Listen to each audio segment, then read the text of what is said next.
Hello student and my dear friends.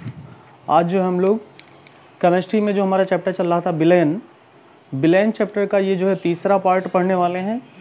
जैसा कि हमने बताया था आप लोगों से कि जो तीसरा पार्ट होगा उसमें जो है हम लोग न्यूमेरिकल्स को सॉल्व करेंगे।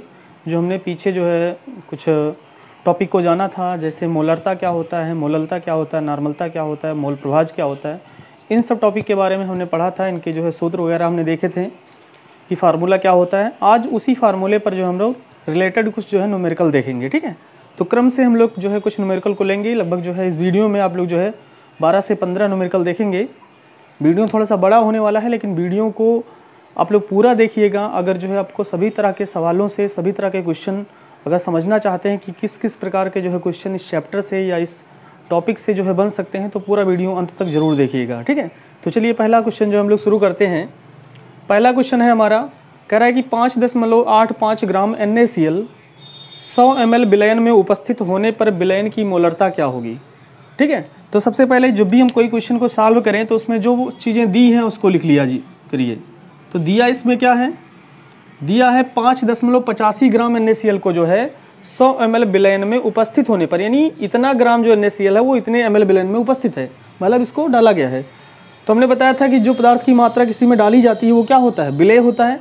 तो विलेय का भार आपको दिया हुआ है, विलेय का भार, विलेय हमारा कौन सा है यहाँ पर NaCl है। तो यानी विलेय मतलब NaCl का भार कितना है, भार यानी भार को स्मॉल w से निरूपित करते हैं 5.85 ग्राम है। हमें विलयन का आयतन कितना दिया हुआ है, विलयन का आयतन दिया है 100 ml। विलयन का आयतन कितना दिया है, इसको B से डिनोट करते हैं, 100 ml दिया हुआ है। ठीक है, अब हमें निकालना है मोलरता। तो जैसा कि आप लोगों को पता है कि मोलरता वाले सवाल में, यानी जो मोलरता होता है उसका फार्मूला हमने बताया था, विलेय के मोलों की संख्या बटे विलयन का आयतन लीटर में होता है। तो मोलों की संख्या के लिए हमें भार और अणुभार पता होना चाहिए। तो भार तो दिया है, अणुभार सवाल में नहीं दिया है, तो हम लोग अणुभार निकाल सकते हैं भाई। अणुभार कैसे निकालेंगे, तो जो विलेय है उस विलेय का अणुभार कैसे निकलेगा। तो विलेय हमारा कौन है यहाँ पर NaCl। तो NaCl का हम लोग अणुभार निकाल लें। अणुभार निकालने के लिए हमने जो है आपको बताया था कि जितने भी किसी भी अणु में जितने परमाणु होते हैं उनके परमाणु भारों को जोड़ दिया जाता है।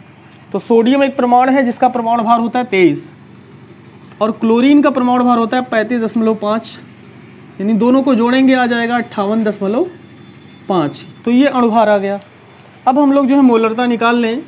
तो मोलरता बराबर फार्मूला क्या होता है, मोलरता यानी कैपिटल M से डिनोट करते हैं, बराबर मोलों की संख्या बटे विलयन का आयतन लीटर में। तो मोलों की संख्या को स्मॉल n से निरूपित करते थे, बटे विलयन का आयतन लीटर में। तो लीटर में बदलने के लिए यहाँ पर ml में दिया होता है, तो यहाँ पर बटे 1000 कर देते हैं हम। और जो n है, n की जगह पे हम क्या लिख सकते हैं, n होता है मोलों की संख्या, मोलों की संख्या बराबर होता है भार बटे अणुभार, यानी W/m बटे B बटे 1000। इसको हमने जो है ऐसे लिख करवाया था कि W गुणे 1000 बटे M इंटू B भी लिख सकते हैं। तो इस प्रकार से हमारा फार्मूला बन जाएगा मोलरता वाला। तो ये फार्मूला आपको याद होगा, हमने जो है जो है दूसरा वीडियो था या पहला वीडियो था शायद, उस वीडियो में जो हमने बताया था ये वाला फार्मूला। तो इसी फार्मूले पर हम लोग लगाएंगे। तो क्या हो जाएगा, मोलरता बराबर W गुणे 1000 बटे स्मॉल m इंटू B। तो मान रख दीजिए सबका 5.85 गुणे 1000 बटे m का मान कितना है 58.5 गुणे B का मान 100 ml है। आयतन कितना दिया है, 100 ml दिया है। ठीक है, 100 और यहाँ पर 2 जीरो कट गया, यहाँ पर 10 बचा। 10 से अगर इसको हम भाग देंगे तो ये हो जाएगा 5.85।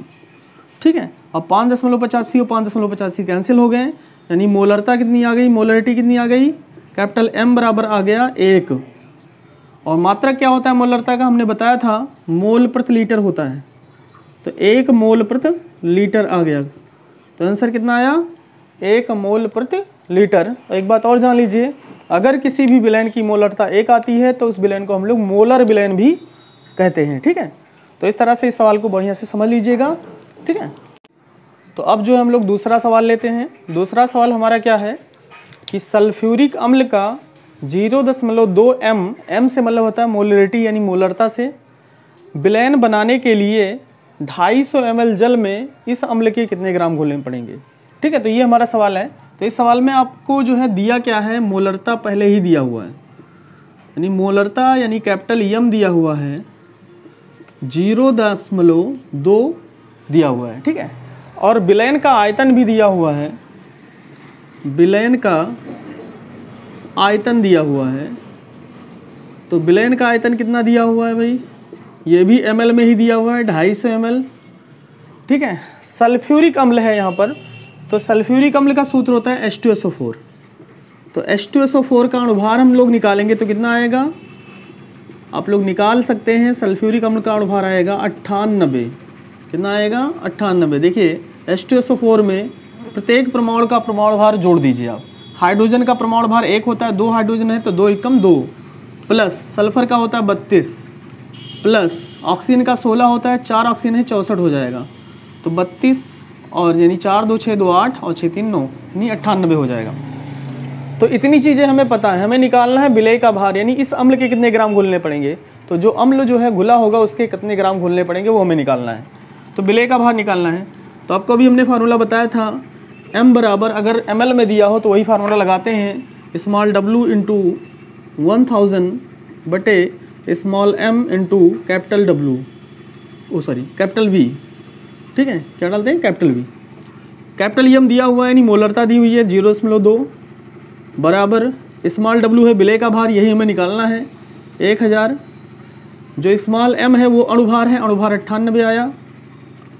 और b क्या है, आयतन है, आयतन कितना दिया हुआ है 250, ठीक है, 250 ml दिया हुआ है। अब इसको सॉल्व कर लें तो ये 4 बार में जाएगा, कट जाएगा, ठीक है।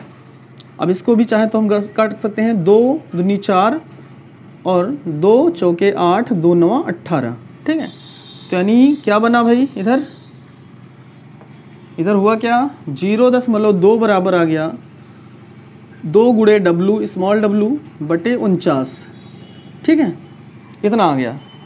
अब इसको जो है कैसे गुणा कर दिया जाए तो क्या हो जाएगा, 2 गुणे W बराबर 49 गुणे 0.2 हो जाएगा, ठीक है। या W बराबर क्या हो जाएगा, इसको गुणा कर लीजिए तो 2 9 18 और 2 चौके 8 1 9, यानी एक अंक बाद दशमलव लगाएंगे यानी 2 9.8 बटे 2 हो जाएगा। अब W का जो मान निकालेंगे कितना हो जाएगा, 2 चौके 8, ठीक है, 1 बचा 18 हो गया, 2 9 18 यानी इतना 4.9 ग्राम आ जाएगा। यानी इस अम्ल के कितने ग्राम घुलने पड़ेंगे, तो उस अम्ल के हमें जो है 4.9 ग्राम घुलने पड़ेंगे, ठीक है। तो ये सवाल आप लोगों को जो है बहुत ही अच्छे प्रकार से समझ में आ गया होगा। इसको जो है आप लोग नोट कर लीजिएगा, यहाँ पर जल लिखा हुआ है, ठीक है। चलिए तो अब जो है तीसरा सवाल हम लोग लेते हैं। तीसरा सवाल है हमारा कि 14.625 ग्राम NaCl को 250 ग्राम जल में विलय किया गया यानी घोला गया, तो प्राप्त विलयन के मोललता की गणना कीजिए, यानी मोललता निकालनी है हमें। तो ये जो सवाल है ये मोललता पर आधारित है। अभी तक जो आपने 2 सवाल देखे वो मोलरता पर आधारित है, यानी ये मोललता पर आधारित है। तो ये भी फार्मूला आपको जो है ध्यान रखना है, मोललता बराबर जो हमने फार्मूला बताया था कि मोललता बराबर क्या होता है, विलय के मोलों की संख्या बटे विलायक का भार किलोग्राम में, वो वाला फार्मूला आपको ध्यान रखना है इस तरह के सवाल को लगाने के लिए। तो चलिए सबसे पहले लिख लेते हैं इसमें क्या क्या चीज़ें दी हुई हैं। तो इसमें लिख लीजिए दिया है क्या क्या दिया है, इतने ग्राम NaCl को इतने ग्राम जल में विलय किया गया, मतलब ये जो है घोला गया है। तो जो घोला जाता है उसको हम लोग विलय बोलते हैं। तो विलय का भार, विलय और विलय यहाँ पर कौन है, NaCl ही है। तो NaCl का भार हो जाएगा, भार को स्मॉल w से बराबर 14.625 ग्राम, और इतने ग्राम जल में घोला गया तो जल हमारा यहाँ पर विलायक हो जाएगा। और विलायक का भार कितना हो गया, विलायक का भार इसको किससे लिखते हैं, कैपिटल W से बराबर 250 ग्राम, ठीक है। इतनी चीज़ें पता है। लेकिन एक चीज़ और ध्यान रखिए, जो हमारे मोललता वाला फार्मूला होता है उसमें विलेय के मोलों की संख्या मतलब भार बटे अणुभार रखना होता है। तो भार तो हमें पता है, अणुभार हम लोग निकाल लें। तो विलेय का अणुभार कितना हो जाएगा? तो विलेय यानी विलेय कौन सा है? NaCl। NaCl का अणुभार अभी हमने पिछले जो है क्वेश्चन में निकाला था, कितना आया था? अणुभार स्मॉल m बराबर स्मॉल m ही लिख दीजिए 58.5। कितना आया था? 58.5 आया था। अब हम लोग जो है सवाल को लगाते हैं। तो फार्मूला क्या होता है? मोललता बराबर विलेय के मोलों की संख्या बटे विलायक का भार किलोग्राम में। तो विलेय के मोलों की संख्या बराबर क्या होता है? भार बटे अणुभार। तो भार की यहाँ पे क्या रख दें हम लोग? 14.625 और अणुभार की यहाँ पे क्या रख दें? 58.5। विलेय का भार हो गया, ये विलेय का अणुभार, ये दोनों किसके बराबर हो गया? मोलों की संख्या के, बटे विलायक का भार किलोग्राम में। तो विलायक का भार कितना दिया हुआ है? 250 ग्राम। ये ग्राम में दिया, किलोग्राम में बदलने के लिए क्या करेंगे हम लोग? 1000 से भाग कर देंगे। ठीक है, यहीं पर इसको चाहें तो काट लें। 250 एकम 250, 250 चौका 1000। तो ये हो क्या जाएगा फिर? ये हो जाएगा 14.625 और ये चीज़ ऊपर चला जाएगा तो गुणे हो जाएगा 4 बटे 58.5 गुणे 1। ठीक है, अब इसको आप लोग हल कर लीजिए, आपका जो है मोललता निकल के आ जाएगा। ठीक है, नहीं मोललता निकल के आ जाएगा, जो भी मान आएगा उतना मोल प्रति किलोग्राम हो जाएगा, क्योंकि मोललता का मात्रक क्या होता है भाई? मोल प्रति किलोग्राम। इतना तो आप लोग कर ही सकते हैं कि जो है इतने को इतने से गुणा कर दीजिए, फिर जो है इतने से डिवाइड कर दीजिए, जो मान आएगा वही आपका आंसर हो जाएगा। ठीक है, तो इस तरह से हमारा जो है मोललता पर आधारित ये तीसरा क्वेश्चन समाप्त हुआ। ठीक है, तो चलिए अब हम लोग जो है मोललता पर आधारित अगला क्वेश्चन लेते हैं। हमारा चौथा क्वेश्चन है हमारा 20% ब्रैकेट में लिखा हुआ है भारानुसार K2CO3 यानी पोटेशियम कार्बोनेट विलयन की मोललता ज्ञात कीजिए। देखिए, इस तरह के सवाल पर आपको ध्यान देना है। भारानुसार कह रहा है, तो हमने जो है अभी बताया था भारानुसार यानी द्रव्यमान प्रतिशत एक बताया था। तो चाहे W/W लिखा हुआ हो या भारानुसार लिखा हुआ हो, एक ही मान मतलब होता है। ठीक है, चाहे भारानुसार ब्रैकेट में लिखा हो या W/W लिखा हो, उसका मतलब एक ही होता है। ठीक है, तो 20% भारानुसार मतलब 20% है K2CO3, तो किस में होगा 20%? तो कोई भी चीज़ जो है जो परसेंट वाली होती है वो जो है 100 में माना जाता है कि 100 में है। तो अगर पूरा विलयन जो है हमारा 100 होगा तो उसमें 20 ग्राम जो है क्या होगा? K2CO3। तो हम क्या लिख लेंगे कि जो विलयन का भार है वो कितना है? विलयन का भार बराबर, ठीक है, 100 ग्राम, क्योंकि 20% दिया है ना, मतलब 100 में 20 दिया हुआ है, तो 100 क्या होगा? पूरा विलयन हमारा होगा। तो पूरा विलयन हमारा 100 ग्राम हो गया। और इसमें विलेय कितना हो गया? विलेय का भार कितना हो गया?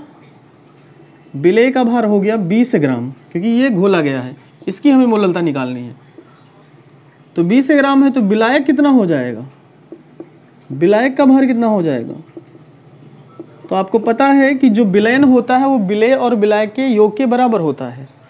अर्थात हमें अगर विलायक का निकालना है तो विलयन में से विलेय को घटा दें, क्योंकि विलयन बराबर क्या होता है? विलेय प्लस विलायक। तो विलायक बराबर क्या हो जाएगा? विलयन माइनस विलेय। ठीक है, तो यानी विलायक का भार बराबर क्या हो जाएगा? विलयन का भार माइनस विलेय का भार, 100 माइनस 20 बराबर क्या हो जाएगा? 80 ग्राम। अब हमें विलेय का भार भी पता हो गया, विलायक का भार भी पता हो गया। अब मोललता में एक चीज़ और यूज होता है भाई, क्या यूज होता है? विलेय का अणुभार यूज होता है। तो यहाँ से हम लोग विलेय का अणुभार भी निकाल लें, क्योंकि विलेय का हमें फार्मूला पता है। तो विलेय का अणुभार, विलेय हमारा कौन सा है? K2CO3 है, तो इसका अणुभार निकाल लें। अणुभार निकालना आपको पता ही है। यहाँ पर पोटेशियम है, पोटेशियम एक परमाणु का परमाणु भार होता है 39 और 2 पोटेशियम है तो कितना हो जाएगा? 78 प्लस कार्बन का होता है 12, ऑक्सीजन का होता है 16, 3 48 हो जाएगा। तो 8 2 10 8 18 और 4 1 5 1 6 7 6 13, यानी 138 आ गया पोटेशियम कार्बोनेट का अणुभार। अब ये चीज़ आपको पता हो गया, बस उठा के मान जो है किस में रख दीजिए? मोललता वाले फार्मूले में। तो मोललता बराबर क्या होता है भाई? विलेय के मोलों की संख्या, यानी विलेय के मोलों की संख्या और क्या होता है? भार बटे अणुभार। तो विलेय का भार कितना है? 20 और विलेय का अणुभार कितना है? 138 बटे विलायक का भार किलोग्राम में। तो विलायक का भार कितना है? 80 और किलोग्राम में बदलने के लिए क्या करेंगे, 1000 से डिवाइड करेंगे। अब इसको हल कर लीजिए, तो मोललता बराबर क्या हो जाएगा भाई, मोललता बराबर आएगा 20, ये ऊपर चला जाएगा तो 20 गुणे 1000 हो जाएगा बटे 138 गुणे 80, ठीक है। 20 एकम 20, 20 चौके 80, ठीक है। 4 250 चौका 1000, ठीक है। अब 250 को अगर 138 से भाग देंगे हम, तो जो मोललता आएगी हमारी वो लगभग आएगा 1.81 मोल प्रति किलोग्राम। क्या आएगा, मोल प्रति किलोग्राम। तो इस तरह से आपका ये वाला भी क्वेश्चन लग गया।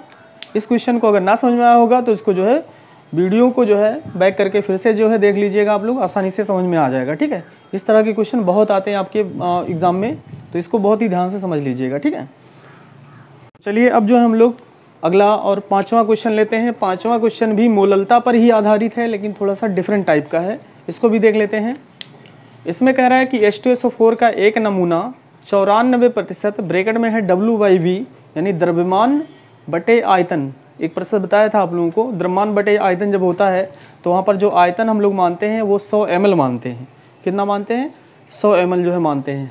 अगर द्रव्यमान बटे आयतन यानी W/V के रूप में कोई चीज़ लिखा हुआ है तो वहाँ पर आयतन 100 ml माना जाता है, और W/W के रूप में लिखा है तो विलयन का जो क्या नाम है भार है वो 100 ग्राम मानते हैं, और W/V के रूप में लिखा है तो विलयन का आयतन 100 ml मानते हैं, ये ध्यान रखना है।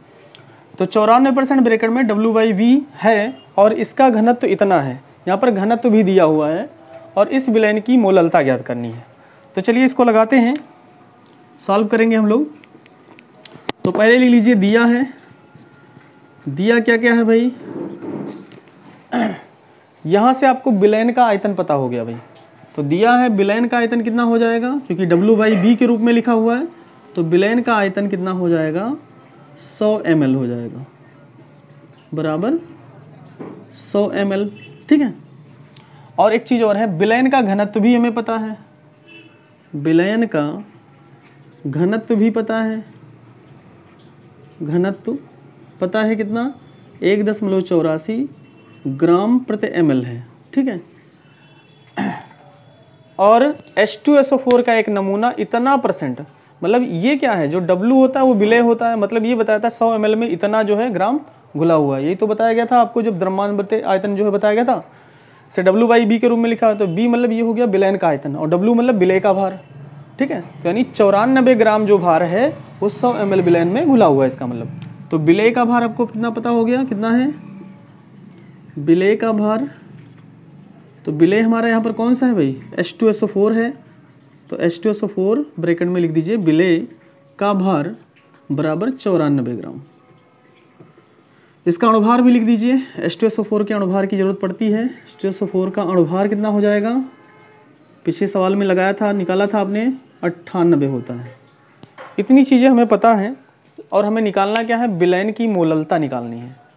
तो मोललता निकालने के लिए हमें विलायक का भार पता होना चाहिए, और हमें विलयन का आयतन पता है, विलयन का भार नहीं पता है, विलय का केवल भार पता है। तो अगर किसी तरह से हमें विलयन का भार पता हो जाए तो विलयन में से अगर विलय के भार को हम लोग घटा दें तो विलायक का भार हमें मालूम हो जाएगा। तो एक काम करते हैं, एक फार्मूला और नया हम लोग लगाएंगे। एक फार्मूला होता है घनत्व बराबर द्रव्यमान बटे आयतन, घनत्व बराबर द्रव्यमान बटे आयतन, ठीक है। ये फार्मूला होता है, सबको पता होगा।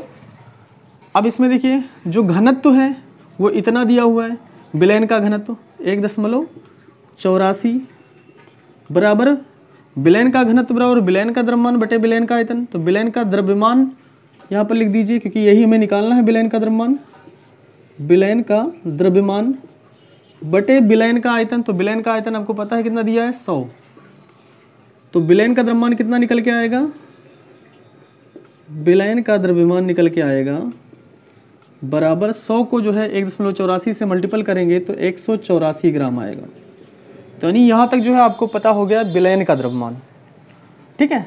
अब हम लोग क्या करेंगे, हमें विलायक का द्रव्यमान निकालना है, यानी विलायक का भार निकालना है, क्योंकि हमें मोललता ज्ञात करनी है। तो विलायक का भार बराबर क्या हो जाएगा, विलायक का भार बराबर अगर विलयन का भार पता हो, यानी विलयन का द्रव्यमान पता हो और विलेय का आपको पता हो तो निकाल सकते हैं, क्योंकि विलेय प्लस विलायक बराबर होता है विलयन। तो विलायक बराबर क्या हो जाएगा, विलयन माइनस विलेय। तो विलायक का भार बराबर हो जाएगा विलयन का भार, और विलयन का द्रव्यमान कितना आया 184, और विलेय का कितना है 94, तो यानी कितना आएगा 90 ग्राम। ठीक है, ये आ गया किसका, विलायक का। अब आपको सारी चीज़ें मालूम है, उठा के फार्मूले में रख दीजिए। ठीक है, तो हमारा सूत्र क्या होता है भाई, मोललता बराबर होता है, मोललता बराबर होता है विलेय के मोलों की संख्या, यानी मोलों की संख्या और भार बटे अणुभार। तो विलेय का भार कितना है 94 बटे विलेय का अणुभार कितना है 98 बटे विलायक का भार कितना आया 90 बटे 1000, यानी इसको जो है हम लोग किलोग्राम में बदलेंगे। ठीक है, अब इसको हल कर लीजिए तो हो जाएगा 94 गुणे 1000 बटे 98 गुणे 90। इसको हल करेंगे आप लोग तो लगभग 10.6 के आसपास आएगा। ठीक है, मोललता रो क्या आएगा 10.6 के आसपास आएगा, इतना मोल प्रति किलोग्राम। ठीक है, तो इस तरह से जो है आपका ये वाला भी सवाल लग गया। ये वाला सवाल भी बहुत ज़्यादा इंपॉर्टेंट है। इस तरह के सवाल जो है 12 वालों के लिए खासकर बहुत ज़्यादा इंपॉर्टेंट है। इस तरह के क्वेश्चन आ जाते हैं। ठीक है, तो बहुत ही ध्यान से देख लीजिएगा और इस सवाल को समझ लीजिएगा कि कैसे जो है हम लोग हल करेंगे। ठीक है, चलिए अब जो है हम लोग छठवां क्वेश्चन लेते हैं। जो छठवां क्वेश्चन है वो नॉर्मलता पर आधारित है। अभी तक हम लोगों ने जो 5 क्वेश्चन देखे हैं वो क्रमशः जो है मोलरता व मोललता पर आधारित थे। तरह तरह के क्वेश्चन थे, जितने तरह के क्वेश्चन बन सकते हैं हमने कोशिश ये की है कि जो है उस तरह के क्वेश्चन आपको बताए जाएँ। अगला जो है क्वेश्चन है नॉर्मलता पर आधारित। इसमें कहा गया है कि 4 ग्राम कास्टिक सोडा को 100 ml जल में घोला गया तो प्राप्त विलयन की नॉर्मलता ज्ञात कीजिए। तो सबसे पहले वही चीज़ हम लोग कि क्या क्या चीज़ दिया है इसको पहले लिख लेते हैं। तो दिया है 4 ग्राम कास्टिक सोडा को 100 ml जल में घोला गया, मतलब इसको जल में घोला गया है। तो जिसको घोला जाता है यानी विलय किया जाता है, विलीन किया जाता है, उसको हम लोग विलय बोलते हैं। तो विलय का भार कितना है, विलय यानी NaOH का भार स्मॉल w से लिखते हैं बराबर 4 ग्राम। अब अगर विलय का अणुभार देखा जाए, देखिए कास्टिक सोडा का सूत्र होता है, ठीक है, NaOH होता है। कास्टिक सोडा का सूत्र क्या होता है NaOH, याद रखिएगा, सोडियम हाइड्रोक्साइड भी इसे कहते हैं।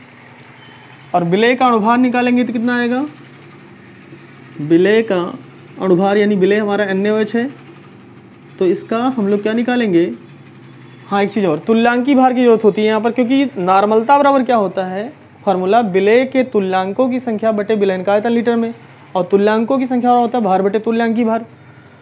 तो भार तो हमें पता हो गया 4 ग्राम, में तुल्यांकी भार कैसे निकालते हैं, तो इसके लिए हमें ये पता होना चाहिए, जैसा कि हमने पिछले वीडियो में बताया था आप लोगों को, कि जो हम तुल्यांकी भार निकलते हैं उसके लिए अलग अलग फार्मूला होता है अम्लों के लिए और क्षारों के लिए।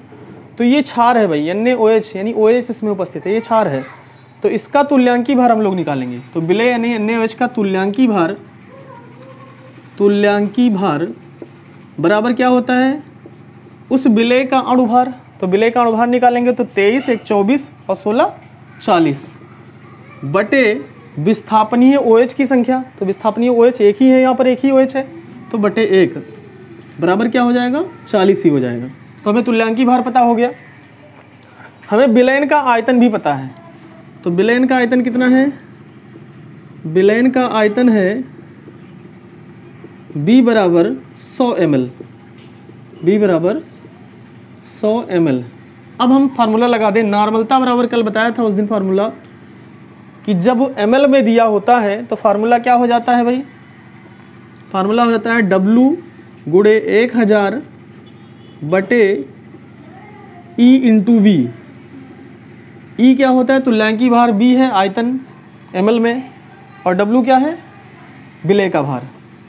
तो N बराबर क्या हो जाएगा, W का जगह पे 4 ग्राम रखिए गुणे 1000, E का मान आया 40 और B कितना है 100, 4 एकम 40, 4 दोहियम 40, 4 एकम 4, 4 दोहियम 40 और 100 दहियम 1000, 10 10 कैंसिल हो गए, यानी N बराबर आ गया 1 क्या एक तुल्यांक प्रति लीटर। इसका मात्रक क्या होता है नॉर्मलता का?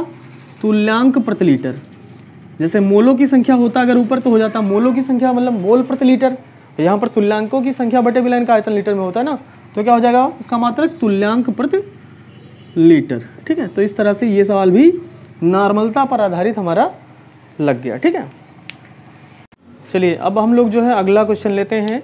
ये भी नॉर्मलता पर ही आधारित है, लेकिन जो है थोड़ा सा दूसरे प्रकार का क्वेश्चन है। देख लीजिए क्वेश्चन क्या कह रहा है। ऑक्जेलिक अम्ल, और ऑक्जेलिक अम्ल का सूत्र होता है H2C2O4। अगर संरचना सूत्र देखना चाहें तो संरचना सूत्र ऐसे होता है ऑक्जेलिक अम्ल का, COOH सिंगल बॉन्ड COH ऐसे होता है, यानी 2 H हैं, 4 ऑक्सीजन है, 2 कार्बन है, यानी H2C2O4 का 0.1 यन विलयन बनाने के लिए 250 ml जल में इस अम्ल के कितने ग्राम घोलने पड़ेंगे, यानी इस अम्ल के यानी ऑक्जेलिक अम्ल के कितने ग्राम घोलने पड़ेंगे। तो ऑक्जेलिक अम्ल यहाँ पर क्या है? विलेय है, यानी हमें विलेय का भार निकालना है। नॉर्मलता आपका दी हुई है, तो नॉर्मलता इस क्वेश्चन में दिया हुआ है कितना? नॉर्मलता n बराबर दिया है 0.1। ठीक है, और विलयन का आयतन भी दिया हुआ है। विलयन का आयतन कितना दिया हुआ है? विलयन का आयतन 250 ml दिया हुआ है। ठीक है, अब फार्मूला आपको पता है, फार्मूला आपको पता। हाँ, एक चीज़ और, ऑक्जेलिक अम्ल का चाहे तो अणुभार भी निकाल तुल्यांकी भार भी निकाल लीजिए। तो ऑक्जेलिक अम्ल का तुल्यांकी भार निकाल लेते हैं क्योंकि इसकी ज़रूरत पड़ेगी हमें। ऑक्जेलिक अम्ल फार्मूला H2C2O4 का तुल्यांकी भार, तुल्यांकी भार तो आपको बताया था अम्ल का तुल्यांकी भार बराबर होता है अम्ल का अणुभार बटे अम्ल में विस्थापनीय H+ की संख्या। तो इसका पहले अणुभार लिखिए, तो अणुभार कितना हो जाएगा इसका? 2 हाइड्रोजन है यानी 2 हो गया ये, और 2 कार्बन है यानी 12 दूना 24 ये हो गया, और प्लस 4 ऑक्सीजन है यानी 16 चौका 64 ये हो गया। तो 4 4 8 2 10 1 और 6 1 7 2 9 यानी 90 हो जाएगा। 90 हो गया इसका अणुभार। और विस्थापनीय H कितने हैं? तो H इसमें 2 हैं, दोनों H विस्थापित हो सकते हैं क्योंकि ये इस तरह से तो होता है भाई COOH COOH, और ये वाला भी हाइड्रोजन विस्थापित हो सकता है, ये वाला भी हाइड्रोजन विस्थापित हो सकता है, निकल सकता है। तो विस्थापनीय H कितने हैं भाई? 2 हैं, तो यानी तुल्यांकी भार कितना आ जाएगा? 45 आ जाएगा। अब फार्मूला लगा दीजिए नॉर्मलता बराबर n बराबर क्या होता है? W गुणे 1000 बटे E इंटू बी। ये कब लगाते हैं फार्मूला? जब ml में दिया हो। तो सवाल में सभी में ml में ही दिया हुआ होता है ज़्यादातर। तो इसकी यहाँ पे रख दें n की यहाँ पे 0.1 और W की यहाँ पे क्या रख दें हम? W निकालना है हमें, अम्ल का भार निकालना है 1000, और E का मान आया 45 और B का कितना है? 250 ml। तो 250 चौका 1000। ठीक है, अब देखिए W गुणे 4 बराबर क्या हो जाएगा? यानी ये 4 यहाँ बचा या W बचा, तो 4 गुणे W बराबर इसका और इसका कैसे गुणा हो जाएगा? तो हो जाएगा 4.5। 45 को 0.1 से गुणा करेंगे क्या हो जाएगा? 4.5। तो W बराबर क्या हो जाएगा? 4.5 बटे 4, यानी हल कर लीजिए। 4 एकम 4, दशमलव लगाएंगे, फिर 4 एकम 4, फिर 1 बचा 10 हो गया, 4 दूनी 8, 4 पंचे 20, यानी इतना ग्राम आ जाएगा। ओ सॉरी, हाँ इतना ग्राम भार आ जाएगा। ठीक है, तो इस तरह से आपका ये नॉर्मलता पर आधारित ये वाला भी क्वेश्चन हो गया। ठीक है, ध्यान से देख लीजिएगा, कोई दिक्कत होगी तो जो है कमेंट बॉक्स में हमें ज़रूर बताइएगा। ठीक है, हाँ तो अगला क्वेश्चन हमारा है 7.45 ग्राम KCl को 100 ग्राम जल में घोला गया है, तो विलयन में KCl के मोल प्रभाज की गणना करनी है। यानी ये जो सवाल है ये मोल प्रभाज से रिलेटेड है। जैसा कि आप लोगों को मोल प्रभाज का कॉन्सेप्ट बताया गया था कि किसी भी पदार्थ का मोल प्रभाज हमें निकालना है, यानी विलयन के जिस घटक का मोल प्रभाज हमें निकालना है उसके मोलों की संख्या को ऊपर रखते हैं और बटे विलयन में उपस्थित सभी घटकों की मोलों की संख्या नीचे रखते हैं।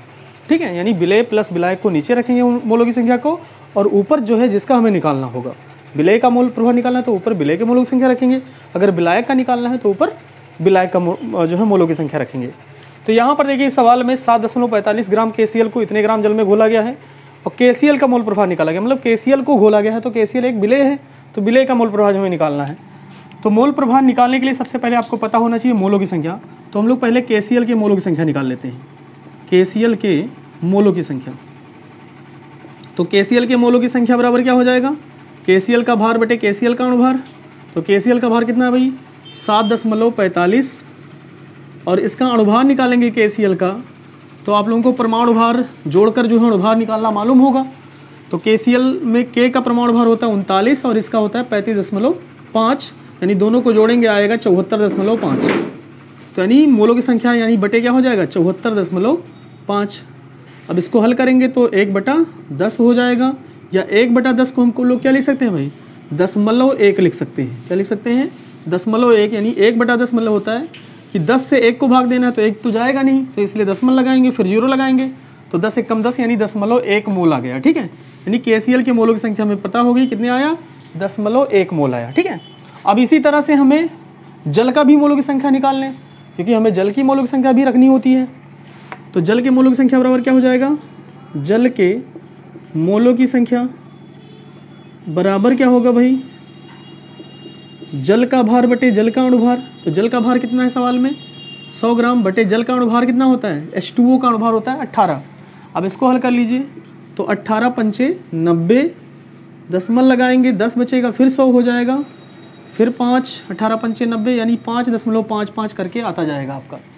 ठीक है, तो इतना मोल आ गया किसका HCl का मोल, जल का मोल आ गया। तो अब हमें क्या करना है, देखिए अब हम लोग निकालना किसका है KCl का मोल प्रभाज। तो KCl का मोल प्रभाज बराबर क्या हो जाएगा, KCl का मोल प्रभाज बराबर हो जाएगा KCl के मोलों की संख्या। तो KCl के मोलों की संख्या ऊपर रखेंगे हम लोग, जिसका मोल प्रभाज निकालना है उसके मोलों की संख्या ऊपर रख दीजिए। तो ऊपर रख दिया हमने बटे KCl के मोलों की संख्या यानी 0.1 प्लस जल के मोलों की संख्या यानी 5.55, यानी दोनों के मोलों की संख्या को यहाँ पर हम लोग लिख देंगे। ठीक है, अब इसको जो है जोड़ लीजिए आप, जोड़ेंगे तो कितना आएगा 0.1, ऊपर 0.1 ही रहेगा और नीचे कितना हो जाएगा। अब देखिए जोड़ने के लिए क्या करते हैं हम लोग 5.5 को जोड़ना है, 5 को 0.1 से जोड़ना है, तो यहाँ पर 0.1 लिखेंगे, दशमलव के सामने दशमलव लगाते हैं, फिर यहाँ पर 0 रख देंगे हम लोग, तो कितना हो जाएगा 5 1 6, यानी कितना हो जाएगा 5.65, कितना हो जाएगा 5.65। ठीक है, इसको थोड़ा सा हल कर लीजिए, यहाँ पर 0.1 अंक बाद है, यहाँ पर 0.2 अंक बाद है, इसको हटाएंगे और इसको हटाएंगे तो 1 0 ऊपर बढ़ जाएगा, यानी हो जाएगा 10/565। ठीक है, अब 565 से जो है 10 को भाग दे दीजिए, जो आएगा वही आपका जो है KCl का मोल प्रभाज हो जाएगा, KCl का मोल प्रभाज हो जाएगा। ठीक है, तो जो आएगा KCl का वही मोल प्रभाज हो जाएगा इतना भाग देने पर। ठीक है, तो इस तरह से हमारा मोल प्रभाज वाला क्वेश्चन भी हो गया। ये क्वेश्चन आप लोगों को जो है अगर कोई भी दिक्कत हो इसमें तो जो है इसको फिर से जो है वीडियो को पॉज करके या जो है वीडियो को रिवर्स करके आप लोग देख लीजिएगा। ठीक है, चलिए तो अगला सवाल है हमारा मोल प्रभाज पर ही आधारित। कह रहा है कि यूरिया का एक विलयन भारानुसार 6% है, विलयन में यूरिया तथा जल के मोलों की संख्या निकालना है। ये सवाल जो है जो हमने पिछला सवाल बताया उससे थोड़ा सा हटके है। इसमें कह रहा है कि एक विलयन भारानुसार 6% है, तो जैसा कि हमने बताया था कि कहीं पर भारानुसार कहा जाए तो पूरे विलयन का भार हम लोग 100 ग्राम मानेंगे, यानी भारानुसार का मतलब होता है W/W से, और W/W का मतलब है विलयन का भार कितना है 100 ग्राम, और W/B के रूप में लिखा हो तो उसका मतलब विलयन का आयतन 100 ml लेते हैं। ये चीज़ आप लोग ध्यान रखिएगा। तो इसका मतलब कि ये हुआ भारानुसार 6% का मतलब ये हुआ कि 6 ग्राम जो है यूरिया को मिलाया गया है 100 ग्राम विलयन में, 100 ग्राम विलयन में। ठीक है, तो यहाँ पर जो है दिया है क्या, दिया है यूरिया का भार बराबर 6 ग्राम। ठीक है, लेकिन जल के मोलों की संख्या निकालनी है, नहीं जल में मिलाया गया है तो हमें जल का भार तो पता है नहीं, तो लेकिन विलयन का भार पता है हमें। तो यूरिया का जो भार है उसको अगर विलयन के भार में से घटा दीजिए तो विलय का भार हमें मालूम हो जाएगा। तो जल का भार कितना हो जाएगा, जल का भार बराबर हो जाएगा 100 - 6 यानी 94 ग्राम। तो इस तरह से आपको यूरिया का भार और जल का भार मालूम हो गया। अब हमें मोल प्रभाज अगर ज्ञात करना है, यहाँ पर मोलों की संख्या लिखा हुआ है, इसको मोल प्रभाज कर लीजिए आप लोग, मोल प्रभाज ज्ञात कीजिए। ठीक है, मोल प्रभाज ज्ञात करना है। ठीक है, अब अगर हमें क्या नाम है यूरिया तथा जल दोनों का मोल प्रभाज ज्ञात करना है तो मोलों की संख्या पता होनी चाहिए। तो सबसे पहले हम लोग क्या करें, यूरिया के मोलों की संख्या निकाल लें। तो यूरिया के मोलों की संख्या बराबर क्या होगा, यूरिया के मोलों की संख्या बराबर, मोलों की संख्या बराबर होता है यूरिया का भार बटे यूरिया का अणुभार। तो यूरिया का भार हो जाएगा 6 और यूरिया का सूत्र क्या होता है NH2CO NH2 ये यूरिया का सूत्र होता है। तो यहाँ से अणुभार निकालेंगे तो आएगा 14 + 2 + 12 + 16 प्लस फिर 14 फिर 2, यानी टोटल को जोड़ेंगे आएगा लगभग 60 आएगा हमारा। तो 6/60 यानी 6/60 मतलब क्या हो गया 1/10 और 1/10 का मतलब 0.1 मोल आ गया, यानी ये आ गया यूरिया के मोलों की संख्या। अब फिर हम जल के मोलों की संख्या निकाल लें, जल के मोलों की संख्या। तो जल के मोलों की संख्या और क्या हो जाएगा, जल का भार बटे जल का अणुभार। जल का भार कितना है 94/18, ठीक है। अब इसको हल कर लिया जाए, 18 × 18 18 × 5 90, दशमलव लगाएंगे 40 हो जाएगा, 18 दूना 36, 4 बचा, फिर 40 हो जाएगा, फिर 18 दूना 36, यानी 5.22 आता जाएगा, ठीक है। तो यानी इसको 18 से 94 को काटने पर क्या आएगा 5.22 मोल। ये आ गया किसके मोलों की संख्या, जल के मोलों की संख्या आ गई, ठीक है। तो इतना आप लोग नोट कर लीजिएगा। अब हम एक एक करके जो है किसका मोल प्रभाव निकालते हैं, यूरिया का, फिर जो है जल का निकालते हैं, ठीक है। चलिए ये याद रखिएगा, ये चीज़ याद रखिएगा, ठीक है। तो चलिए पहली बार हम लोग निकालते हैं किसका, यूरिया का मोल प्रभाज, यूरिया का मोल प्रभाज। यूरिया हमारा क्या है, विलेय है, तो जिसका हम मोल प्रभाव निकालते हैं उसके मोलों की संख्या ऊपर रख दिए। तो बराबर यूरिया के मोलों की संख्या कितनी आई थी 0.1 बटे विलयन में उपस्थित सभी घटकों के मोलों की संख्या का योग। तो सभी घटक मतलब यूरिया प्लस जल दोनों, तो यूरिया यानी 0.1 प्लस 5.22, ठीक है। अब इसको हल कर लीजिए, 0.1 बटे, अब देखिए 0.1 को 5.22 से जोड़ा जाएगा, तो देखिए कैसे जोड़ेंगे, 5.22.1 ऐसे लिख सकते हैं, 0.10 लिख सकते हैं, यानी 2 1 3 यानी 5.32। अब यहाँ एक अंक बाद दशमलव है, यहाँ 2 अंक बाद दशमलव, तो दशमलव हटाएंगे तो यहाँ पर एक 0 और बढ़ जाएगा, तो ये जाएगा 10/532। इसको हल कर लीजिए, जितना आएगा वही जो है किसका मोल प्रभाज हो जाएगा, यूरिया का मोल प्रभाज हो जाएगा। किसका मोल प्रभाज, यूरिया का मोल प्रभाज आपका आ जाएगा। इसको हल कर लीजिए, जितना आएगा उतना यूरिया के मोल प्रभाज आ जाएंगे, ठीक है। अब अगर हमें जल का मोल प्रभाज निकालना है तो क्या करेंगे भाई, ठीक है, इतना बता लीजिएगा। अब जो हम लोग जल का मोल प्रभाज निकालते हैं, तो जल का मोल प्रभाज बराबर क्या हो जाएगा, जल का मोल प्रभाज बराबर जल के मोलों की संख्या ऊपर रखेंगे। तो जल के मोलों की संख्या कितनी थी 5.22 था, ठीक है, 5.22 बटे 0.1 प्लस 5.22, यानी नीचे कांस्टेंट रहेगा, बदलेगा नहीं, नीचे दोनों के मोलों की संख्या लिखते हैं। तो बराबर क्या हो जाएगा 5.22 बटे 5.32 आया था इनको जोड़ने पर, तो 5.32, ठीक है। यानी हल करेंगे 2 अंक बाद यहाँ पर भी दशमलव और 2 अंक बाद यहाँ पर भी, तो दोनों दशमलव हट जाएंगे, यानी 522 बटे 532 हो जाएगा। इसको हल कर लीजिए, जो आएगा वही आपके जल का मोल प्रभाज हो जाएगा। क्या हो जाएगा, जल का मोल प्रभाज हो जाएगा, ठीक है। तो इस तरह से जो है ये सवाल आसानी से आप लोग लगा सकते हैं, ठीक है।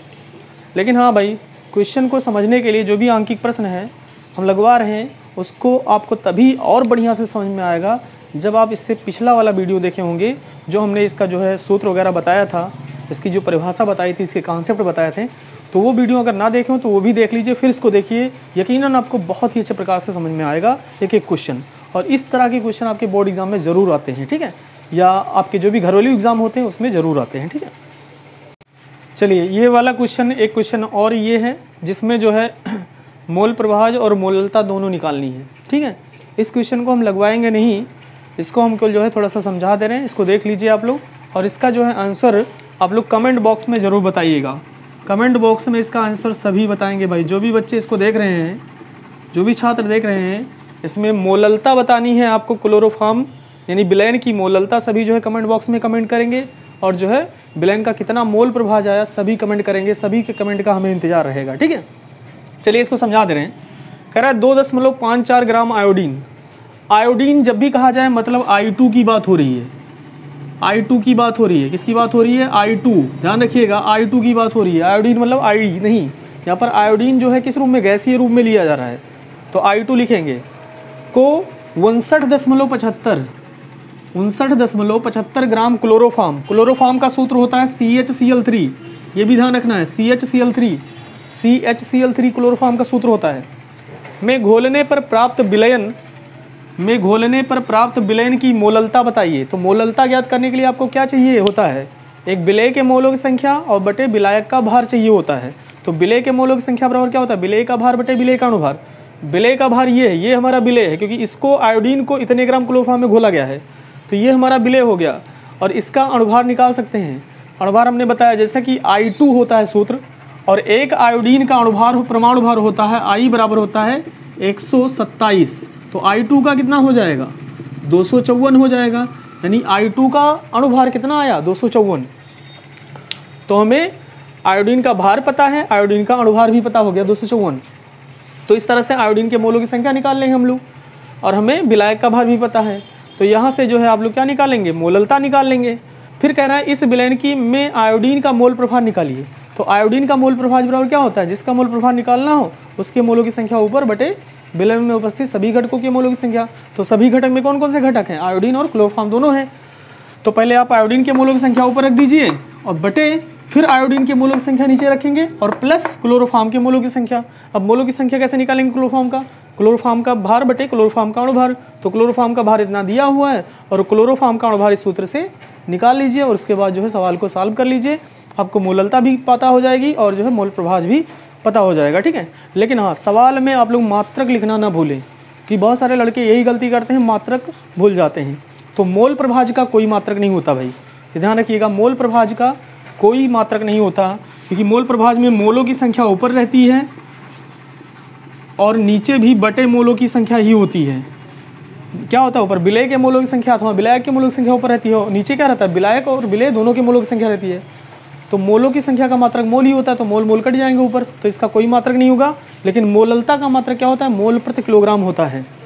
तो ये चीज़ अभी आप लोग ध्यान रखेंगे सवाल लगाते समय। ठीक है, और इस सवाल को लगाइएगा और कमेंट बॉक्स में ज़रूर जवाब दीजिएगा आप लोग सब। चलिए अगला क्वेश्चन लेते हैं। ये जो क्वेश्चन हमारा है, इसमें हमें दोनों चीज़ों को निकालना है, मोललता और मोललता दोनों चीज़ों को निकालना है। तो एक हमने लास्ट में एक ऐसा क्वेश्चन लिया है कि जिसमें हमें मोललता और मोललता दोनों चीज़ों को ज्ञात करना है। तो ये हमारा सवाल है 27% ब्रैकेट में लिखा है भार से। तो ध्यान दीजिएगा, चाहे भार से लिखा हो या भारानुसार चाहे जो लिखा हो, तो उसमें विलयन का भार 100 ग्राम ही लिया जाएगा। ठीक है, अमोनिया विलयन का अपेक्षित घनत्व इतना है, यानी 0.90 ग्राम प्रति ml है। इस विलयन की मोललता और मोलरता ज्ञात कीजिए। अब देखिए, अगर हमें मोललता निकालनी है तो विलेय के मोलों की संख्या और विलायक का भार की जरूरत होती है। और विलेय के मोलों की संख्या मतलब विलेय का भार। तो विलेय का भार तो हमें पता हो जाएगा, यहाँ से 27% दिया है, मतलब 27 ग्राम घुला हुआ है 100 ग्राम में, इसका मतलब यही हुआ।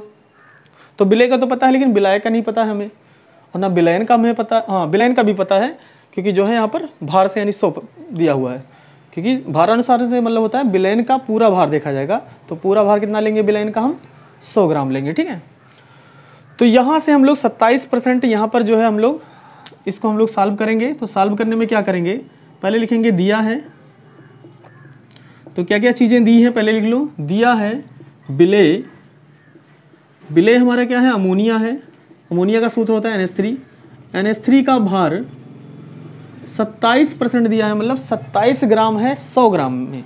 ठीक है, इसका मतलब ये होता है भार अनुसार का मतलब, तो 27 ग्राम। ठीक है, यानी विलेय है। तो विलयन का कितना हो जाएगा भार? विलयन का भार हो जाएगा 100 ग्राम होगा भाई। तो अगर विलेय मालूम विलयन मालूम, तो जाहिर सी बात है विलायक भी मालूम हो जाएगा। तो विलायक का भार कितना हो जाएगा? विलायक का भार हो जाएगा 100 माइनस 27 यानी 73 ग्राम। कितना हो जाएगा? 73। अब आपको विलायक का भार भी पता है, विलेय का भार भी पता है, और विलेय का अणुभार भी पता हो जाएगा भाई, क्योंकि विलेय यानी अमोनिया है, तो अमोनिया का अणुभार कितना होता है? यानी विलेय यानी ब्रैकेट में अमोनिया का अणुभार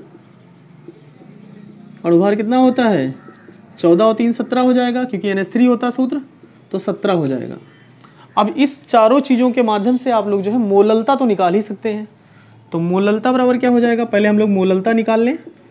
मोललता बराबर क्या हो जाएगा, विलेय के मोलों की संख्या, और विलेय के मोलों की संख्या होता है विलेय का भार बटे विलेय का अणुभार। तो विलेय का भार कितना है 27 और विलेय का अणुभार कितना है 17 बटे विलायक का भार कितना आया 73, और ग्राम में है, किलोग्राम में बदलेंगे तो 1000 से भाग करेंगे, यानी हो जाएगा 27 गुणे 1000 बटे 17 गुणे 73। ठीक है, इसको आप लोग निकाल लीजिए, हल कर लीजिएगा। इसको हल करने पर जो है आपको मोललता ज्ञात हो जाएगी। ये कैलकुलेशन है, कैलकुलेशन आपको कर लीजिए। अगर हम करेंगे तो जो है वीडियो बहुत ज़्यादा लंबा बन जाएगा, इसलिए जो है कैलकुलेशन आप लोग कर लीजिएगा। ठीक है, तो इस तरह से हमें जो है क्या पता हो जाएगी, मोललता पता हो जाएगी। अब हमें जो है, चलिए इसको नोट कर लीजिएगा आप लोग। अब जो हमें दूसरा नंबर इसमें मोलरता भी ज्ञात करनी है। क्या ज्ञात करना है, मोलरता। अब मोलरता बराबर क्या होता है फार्मूला, विलेय के मोलों की संख्या बटे विलयन का आयतन पता होना चाहिए। तो विलयन का आयतन हमें नहीं पता है, लेकिन घनत्व के माध्यम से हम लोग विलयन का आयतन निकाल सकते हैं, क्योंकि आपको सूत्र पता है विलयन का घनत्व बराबर होता है, विलयन का घनत्व बराबर विलयन का द्रव्यमान बटे विलयन का आयतन, विलयन का आयतन। ठीक है, तो विलयन का घनत्व कितने दिया है 0.90, और विलयन का द्रव्यमान कितना था 100 हमने, क्योंकि भार अनुसार है तो 100 ही लेंगे, और विलयन का आयतन V मान लिया जाए, तो V बराबर क्या हो जाएगा भाई 100 बटा 0.90। ठीक है, इसको हल कर लीजिए तो क्या आ जाएगा, यहाँ से दशमलव हटाएंगे तो यहाँ 2 जीरो बढ़ जाएगा। ठीक है, तो यानी हो जाएगा 100 गुणे 10 के पावर 2 लिख सकते हैं हम बटे 90। ठीक है, 1 0 कैंसिल हो गया, तो ये बचेगा क्या, 9 से हम भाग देंगे, 10 को भाग देंगे 9 से, तो 9 एकम 9, फिर दशमलव लगाएंगे 1 बचेगा, 10 हो जाएगा, फिर 9 एकम 9, फिर 9 एकम 9, ऐसे वो चलता जाएगा। ठीक है, गुणे 10 के पावर 2, तो यानी B बराबर कितना आ गया 111.11 ऐसे आता जाएगा, इतना ml आ गया। ठीक है, इतना क्या आ गया हमारा ml आ गया, नहीं आयतन आ गया, विलयन का आयतन ml में। ठीक है, अब विलयन का आयतन पता हो गया आपको। अब फार्मूला क्या होता है, मोलरता बराबर, तो मोलरता बराबर क्या होता है विलेय के मोलों की संख्या, यानी विलेय के मोलों की संख्या यानी विलेय का भार बटे विलेय का अणुभार। तो विलेय का भार कितना है 27 और विलेय का अणुभार कितना है 17 बटे विलयन का आयतन लीटर में, तो इतना ml दिया हुआ है 111.11 ml, तो लीटर में बदलेंगे तो 1000 से भाग करेंगे, तो यानी ये हो जाएगा 27 गुणे 1000 बटे 17 गुणे 111.11। इसको हल कर लीजिएगा, आपका जो है मोलरता आ जाएगा। मोलरता का मात्रक जो है क्या हो जाएगा, मोल प्रति लीटर। तो इस तरह से जो है आपके सवाल पूरे सॉल्व हो जाएंगे। हमने इस तरह से इस वीडियो में जो है लगभग सभी प्रकार के क्वेश्चन को कराने की कोशिश की है, जो मोललता, मोलरता, मोल प्रभाज, नॉर्मलता पर खासकर आधारित हैं। ठीक है, क्योंकि इन्हीं से सबसे ज़्यादा क्वेश्चन जो है आपके एग्ज़ाम में पूछे जाते हैं। ठीक है, तो इन सभी क्वेश्चन को जो है आप लोग बहुत ही ध्यान से देखिएगा। अगर ज़रूरत पड़े तो जो है वीडियो को कम से कम 2 बार ज़रूर देखिए, ताकि जो है आपको बहुत ही अच्छे से एक एक बातें जो है क्लियर हो जाएं। ठीक है, और वीडियो को अगर आप पसंद करें या पसंद आए आपको वीडियो, तो जो है वीडियो को लाइक करिए, दोस्तों में शेयर करिए, और अगर आप लोग जो है चैनल पर नए हैं तो चैनल को सब्सक्राइब ज़रूर करिए। ठीक है, धन्यवाद।